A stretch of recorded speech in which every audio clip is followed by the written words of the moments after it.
সঁচাকৈ অসম ক্ৰিকেট সন্থাৰ কাৰণে খুব গৌৰৱৰ দিন। আমি অসম প্ৰিমিয়াৰ লীগৰ ঘোষণা কৰিছিলোঁ আৰু 8টা টিমে নিজৰ টিম ক্ৰয় কৰিছিলে আৰু আজি আমি যি প্ৰথম ফেজ আমাৰ অকশ্যন হৈ আছে প্ৰায় 4,000 প্লেয়াৰে ৰেজিষ্টাৰ কৰিছিলে আৰু 4,000 ভিতৰত আমাৰ চিলেক্টৰসকলে বেষ্ট যি অসমৰ ভাল প্লেয়াৰ তাৰ 4টা কেটেগৰী কৰি 275জন প্লেয়াৰক চিলেক্ট কৰা হৈছিলে।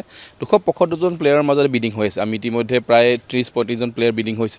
কোনোবা প্লেয়াৰ 12.5 লাখ টকা, কোনোবা প্লেয়াৰ 4 লাখ টকা, কোনোবা প্লেয়াৰ 3 লাখ টকালৈকে গৈছে। মই ভাবোঁ অসম ক্ৰিকেটৰ কাৰণে যি প্ৰফেচনেল ক্ৰিকেটৰ পৰিৱেশ এটা আমি গঢ় দিব সক্ষম হৈছোঁ আৰু যিধৰণে IPLৰ পৰা আমি ভাৰতীয় দলত বহুতখিনি ক্ৰিকেটৰ দেখা পাওঁ। আজি সূৰ্যবংশী হওক, আমাৰ অসমৰ ৰিয়ান পৰাগে হওক, বিভিন্ন প্লেয়াৰে আৰ্শদীপ সিঙকে ধৰি ভাল বেটছমেন প্লেয়াৰ IPL খেলি ভাৰতীয় দলত ক্ৰিকেট খেলিছে। তেনেকৈ আগন্তুক সময়ত যাতে অসম প্ৰিমিয়াৰ লীগৰ পৰা প্লেয়াৰ উলিয়াব পৰা যে আমি যি T20 format white ball cricket বুলি কোৱা হয়, হোৱাইট বল ক্ৰিকেটৰ যি অল ৱৰ্ল্ডতে আজি খুব ক্ৰেজ, আমি বিভিন্ন লীগ হৈ থাকে।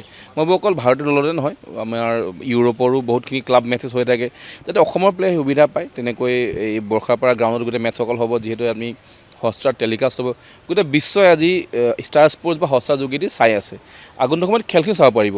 কোনোবা যদি বাহিৰৰ মানুহে চাব বিচাৰে যে আমাৰ অসমৰ ল'ৰাই কেনেকৈ খেলে, আমি হটষ্টাৰ আৰু ষ্টাৰ স্পৰ্টছ যোগেদি অকল টেলিকাষ্ট কৰিম আৰু আগন্তুক সময়ত অসমৰ প্লেয়াৰে স্কোপ পাব যে নিজৰ খেল প্ৰদৰ্শন কৰিবৰ বাবে। তাৰ লগতে ফাইনেন্সিয়েল বেনিফিটো আছে, কাৰণ বহুতে কয় ক্ৰিকেট খেলিনো কি পায়, ক্ৰিকেট খেলি ধূলা কৰি কেৰিয়াৰ গঢ় দিব নোৱাৰে ভাবে, কিন্তু আজি ক্ৰিকেট খেলিয়ে কোনোবা ল'ৰাই 12.5 লাখ 16 লাখ টকালৈকে যাব পাৰে।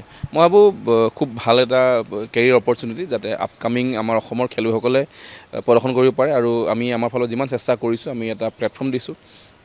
8টাকৈ ফ্ৰেঞ্চাইজি অ'নাৰ আহিছে আৰু সকলোকে ধন্যবাদ জনাওঁ যে তেখেতলোকে নিজৰ ব্যৱসায়ীৰ পইচা আজি প্লেয়াৰসকলৰ আপলিফমেণ্টৰ কাৰণে লগাইছে, কাৰণ পইচা নহ'লে তো নহয়। আৰু যিহেতু তেখেতলোক ব্যৱসায় কৰি আজি প্ৰায় 2-2.5 কোটি টকা ইয়েৰলি খৰচা হ'ব এই প্লেয়াৰৰ ক্ৰয় কৰা, হোটেলৰ ভাড়া পালৈ, গাড়ী ভাড়া পালৈ গোটেই দিবলৈ। মই ভাবোঁ এইসকল ব্যক্তি যে ওলাই আহিছে, মই ধন্যবাদ জনাওঁ আৰু আশা কৰোঁ যাতে আগন্তুক সময়ত এনেকৈ অসমৰ ক্ৰিকেটাৰসকলে সুবিধা পায় আৰু আমি আগন্তুক সময়ত এনেকুৱা আপকামিং ক্ৰিকেটাৰসকলক লৈ আমি ভৱিষ্যতে ইণ্ডিয়ান টীম হওক বা আমাৰ অসম টীমটো আমি ভাল কৰিব পাৰোঁ। কাৰণ বিভিন্ন সময়ত খেল যদিও হৈ থাকে, কিন্তু এই ধৰণৰ ফাষ্ট গেম এখন হ'লে আমি আমাৰো প্লেয়াৰ পাব পাৰোঁ। আৰু ইয়াত যদি আপোনালোকে দেখে বহুত 34, 35, 36 এজৰ ল'ৰাও আছে আৰু তাৰ লগতে 22 বছৰ 20 বছৰ ল'ৰাও আছে। সেইকাৰণে মই ভাবোঁ যে আমি ভৱিষ্যতৰ প্লেয়াৰসকলে উলিয়াব পাৰিম, কাৰণ কিছুমান প্লেয়াৰ আজি অসম টীমত 36লৈকে বয়সৰ প্লেয়াৰ আছে, সেইসকলৰ বয়স যদি পাৰফৰ্ম কৰি থাকিব। কিন্তু আমাৰ টাৰ্গেট মেইনলি যে 18 বছৰ 19 বছৰ 20 বছৰ 21 22 বছৰ ল'ৰা ইয়াত টীমত আছে। সেইসকল চিলেক্ট হোৱাৰ পাছত আমি আগন্তুক এই 1 মাহ তেখেতলোকৰ খেল চাই আমি আমাৰ পৰিকল্পনা কৰিব পাৰিম।